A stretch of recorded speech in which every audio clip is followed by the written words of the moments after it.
This video is brought to you by Patreon provider Dave. Hello and welcome, dear viewer. This video is brought to you by Patreon provider Dave. Dave was generous enough to send in this Vortex Spitfire Gen 2 HD 5X Prism.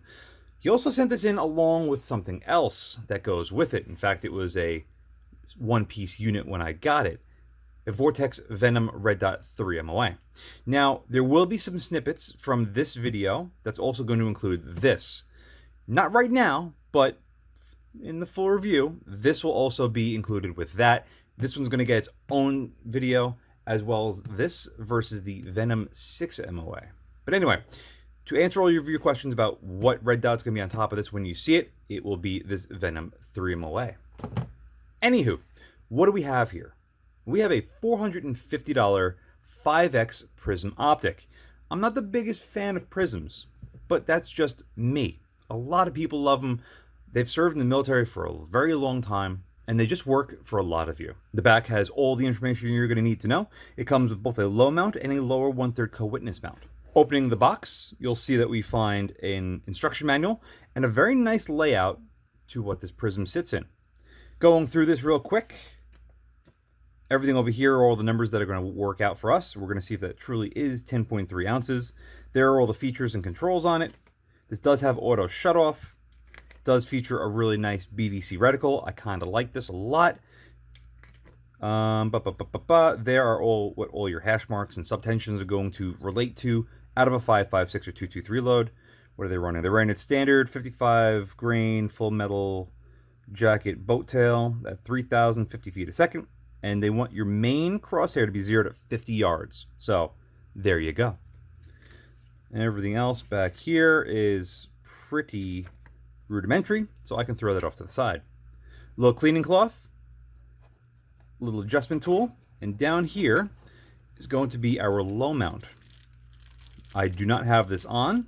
Well, I had this on, took this off because he had it in high mount. I want to give it back to him the way it goes. Plus, if I swap this out to the low mount, the high mount won't fit in here all too well, so when I send this back, it's a lot easier like this. Anyway, let's pull this guy out. Put that in, slide that back, and take a look at what we have. As you can clearly see, we have the mount on top for our little micro red dot, which I will pull out momentarily to show you what it looks like on top of there. But included comes this really nice rubber caps, which if you don't like, you could simply pull off and discard. But why would you? You know, if you're going around, it's nice to keep your glass protected. And if you don't like how this flaps around, luckily for you, this does, if I can figure out where it goes, there it goes. This does lock into itself, so you can have this dangling off the battery compartment, and hopefully it'll stay out of the way for most users. Anywho, starting at the back, we have a fast focus eyepiece, because this is a prism.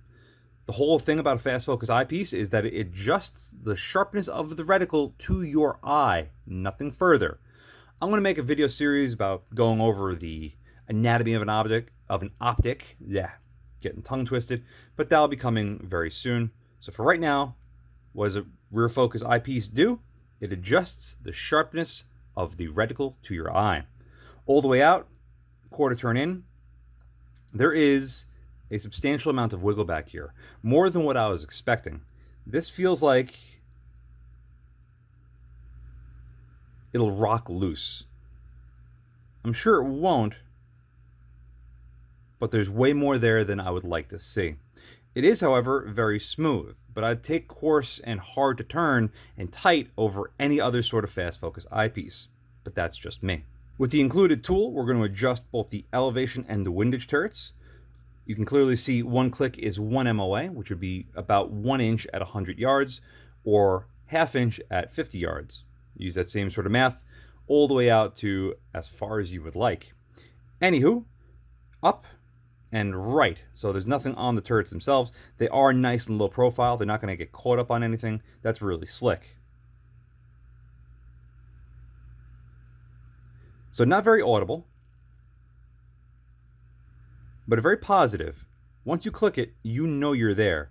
There's very little wiggle, but as you can see, it's very easy to turn back and forth. The windage is a little bit tighter, but that could only be because it was probably adjusted fewer times with the windage as opposed to the elevation.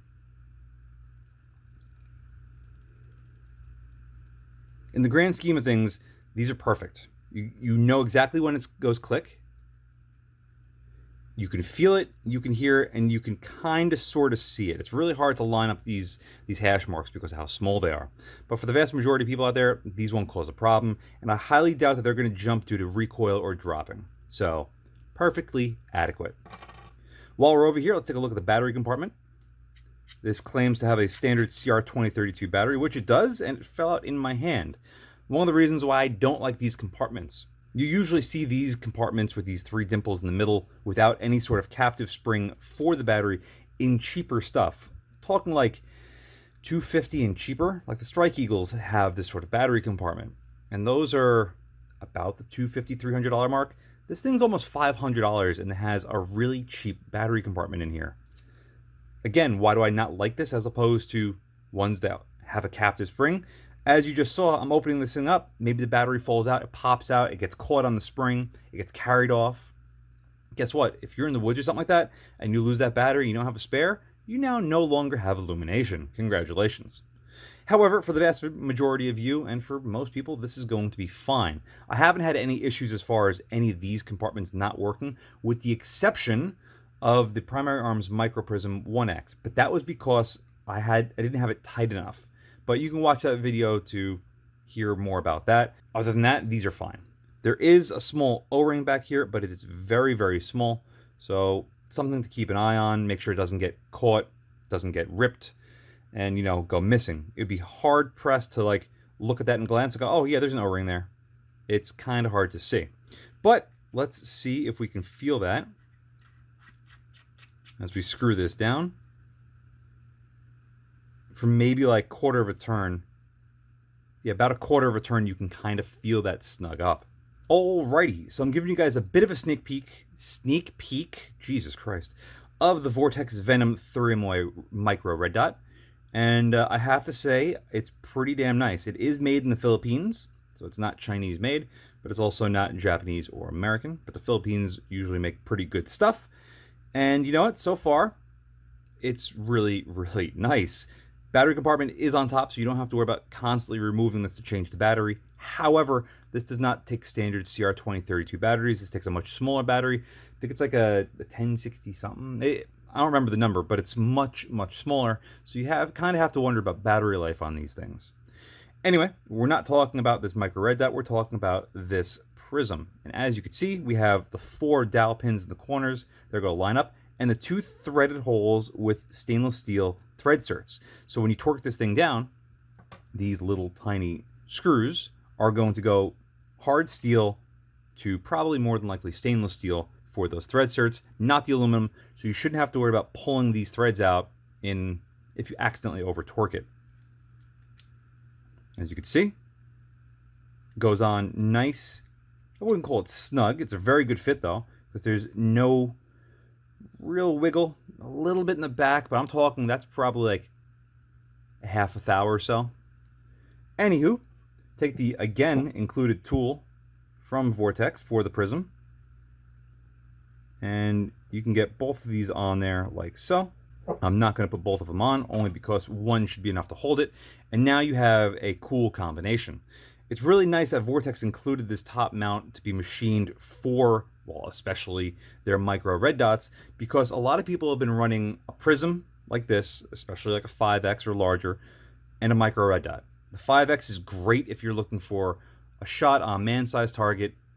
You're talking about 1X per 100 yards, so this will get you out to about 500 yards. And with a 50-yard zero, you literally have to use the center dot hold on this to about 200-ish yards, because the bolt's going to hit at 50, climb about 2 inches or so at 100, and then come back down at about 200 or so. So for most of your engagements, you're going to hold dead center, which is at least a smart way of zeroing it. But you could zero out your Micro Red Dot for 25 yards and keep that for really close engagement. Now, this is a pretty nice setup. As a whole, I didn't weigh the prism by itself, but as a whole, minus a screw, you can see it comes in just under 11.5 ounces. 11.39 ounces is fairly lightweight for a complete setup. Now, let me see what I have up here that I can just throw on here real quick. Trijicon TR24 and an ADM mount. This is what, 11.5. This is basically twice the weight. So if you are looking to have a very light compact setup that's potentially functional out to 500-ish yards on full-size targets, this is a really small, compact, lightweight setup. I mean, look at this thing. The only thing you have to remember about running something like this, as opposed to an LPVO like this, is it requires a couple of different, things to train on. For example, when you have it offset like this, a lot of the guys use their dominant eye. I'm going to say your right eye, for example, because I'm a righty. But you use your dominant eye for this, and if you're going to use your micro red dot, it's not you lift your head up to lose your cheek weld. You cant the rifle over, and then you could use your non-dominant eye through this. I've seen a lot of guys do that. I've tried it a couple times, and I'm sure I'd get the hang of it with enough practice. But again, I'd much rather just have a really good quality, fairly lightweight LPVO. I don't mind about 10, 15 ounces extra, as long as it's worth it for me, which in most cases LPVOs are. But enough of that shit. Let's get behind this thing and see what it actually looks like. Of course, the weather wasn't the most ideal day for filming, but you're going to get a really good sense for how this thing looks. Now, unfortunately for myself and filming prisms, they usually have a very tight eye box, and as a result, I don't really get the most ideal distance between camera lens and rear lens of a prism. So there's no real fine tunability with it. As opposed to with an LPVO, or an MPVO or anything in rings basically, I can really fine tune it very, very, very small amounts to get it just right. Regardless though, we have a beautiful image through this 5x prism, and the illumination is very clearly daytime visible. It's not super bright, but it's definitely noticeable even on bright sunny days that you will see during the full review, and it's fantastic. It's a really good size, it's very easy to pick up, and the glass on this thing is very, very nice. It says it's HD. I'm not going to really argue against that. I think it has a very good image. I think it represents the colors extremely well for what we're actually seeing through the naked eye, not just through the optic. As far as how the 3x micro prism Venom looks like on top, it's actually pretty damn slick. There's a really large offset. It's about 1.5 inches between center to center. So if you think you're going to be having a perfect cheek weld for your prism and then just come up off of it and look through the Venom, you're going to be completely upset by the results, because your head's going to be wobbling back and forth and it's going to be just a shit show. Like I said, get behind it where you're comfortable, cant the rifle to your left, shoot with your non-dominant eye, and you shouldn't have an issue. So far, both the Spitfire and the Venom are both seeming to be very solid, and I really have Dave to thank for sending these in for me to test. So Dave, thank you very much. And for the rest of you, hopefully I'll see you on the full review. Take care. And a huge thank you to my Patreon providers and my Subscribestar subscribers. Without you, this truly wouldn't be possible. If you'd like to support my channel but don't want to join either of those, I completely understand. But you could still help by using my affiliate links in the description below, and or like, share, and subscribe as always. Again, thank you very much.